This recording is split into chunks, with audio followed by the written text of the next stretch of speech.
What it took to catch a California killer. For the first time, we're getting a behind-the-scenes look at the investigation into this guy, the East Area rapist, also known as the Golden State Killer.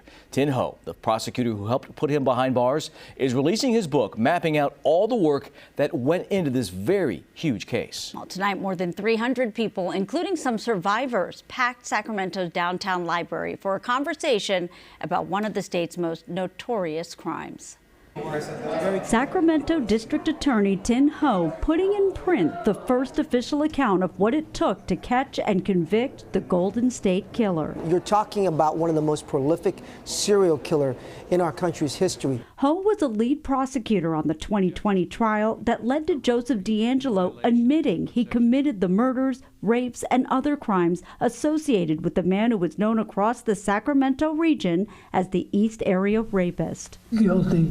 Ho is now releasing a book documenting details on the decades-long effort to track down the suspect, describing what happened once he was finally caught. One of the things that we talk about for the first time is really his interrogation. That's never been discussed publicly before. The crime started in the 1970s and stretched across the state, with DeAngelo wearing a mask while sneaking into homes at night and tying up his victims at gunpoint. You talk to anybody who had lived in Sacramento at that time, they all remember the East Area Rapist. They all remember the fears going on. I wanted to focus this book really on the generation of law enforcement officers that never gave up the search for him, and on the victims and survivors who found their voices. Some of those survivors were on hand for the book's unveiling at the downtown Sacramento library. I think having my story available for people to read is utmost importance.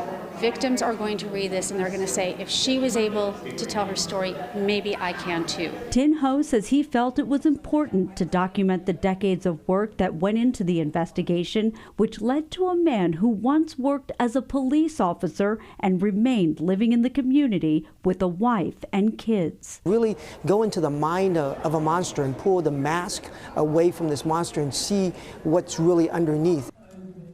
Oh, really eye-opening, such a chilling case. Well, a portion of the book's proceeds is going to the local nonprofit Phyllis's Garden, which was founded by a victim and provides support for survivors of sexual assault.